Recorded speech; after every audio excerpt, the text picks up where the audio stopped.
Hi hello ನಮಸ್ತೆ, ನಾನು ಸಂಚಾರಿ ಶೋಭಾ ದಿಲ್ಲಿಂದ ಮಾತಾಡ್ತಿರುವಂಥದ್ದು. ಸೊ ಇವತ್ತು ನಾನು ಕೆಲವೆಲ್ಲ ಕಮೆಂಟಲ್ಲಿ ಮೆನ್ಷನ್ ಮಾಡಿದರು ಕೆಲವೊಂದು ವೀಡಿಯೋಗಳಲ್ಲಿ. ಸೊ ದಿಲ್ಲಿ ಬಗ್ಗೆ ಹೇಳಿ, ಹಾಗೆ ಅಲ್ಲಿನ ಜನ ಹೇಗಿದ್ದಾರೆ, ಫುಡ್ ಇದೆಲ್ಲ ಎಕ್ಸ್ಪ್ಲೋರ್ ಮಾಡಿ ಅಂತ ಹೇಳಿ. ಸದ್ಯದ ಮಟ್ಟಿಗೆ ನಾನು ಅಷ್ಟು ಪ್ಲೇಸ್ಗಳಿಗೆಲ್ಲ ಹೋಗ್ತಾ ಇಲ್ಲ ಬಿಕಾಸ್ ಆಫ್ ವರ್ಕ್ ರೀಸನ್ ಅಷ್ಟೇ. ಸೊ ನಾನು ಹೋದಾಗೆಲ್ಲ ನಿಮಗೆ ಎಲ್ಲ ಎಕ್ಸ್ಪ್ಲನೇಷನ್ ಕೊಡ್ತೇನೆ. ಆದರೆ ಇವತ್ತು ನಾನು ದಿಲ್ಲಿಯ ರೆಂಟ್ ಬಗ್ಗೆ ಮಾತಾಡಲಿಕ್ಕೆ ಇಷ್ಟಪಡ್ತೇನೆ. ಸೊ ದಿಲ್ಲಿಯಲ್ಲಿ ಅಂತ ಹೇಳಿದರೆ ಬ್ಯಾಂಗ್ಳೂರಲ್ಲಿರುವ ಹಾಗೆ ನಿಮಗೆ 3 ಮಂತ್ ಡೆಪಾಸಿಟ್ 1 ಇಯರ್ ಡೆಪಾಸಿಟ್ ಕೊಡುವ ಹಾಗೆ ಏನು ಇಲ್ಲಿ ರೂಲ್ಸ್ ಇಲ್ಲ.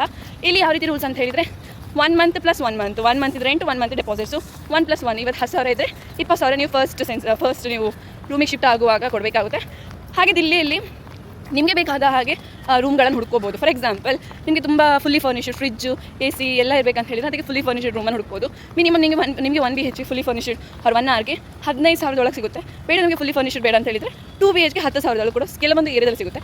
ಕೆಲವೊಂದು ಏರಿಯಾದಲ್ಲಿ ನೀವು 50,000 1 ಲಕ್ಷ ಕೊಟ್ಟರು ಕೂಡ 1 BHK ಸಿಗೋಲ್ಲ. ಅಷ್ಟು ಕಾಸ್ಟ್ಲಿ ಇದೆ, ಹಾಗೆ ಅಷ್ಟೇ ಚೀಪ್ ಇದೆ. So depending on the area.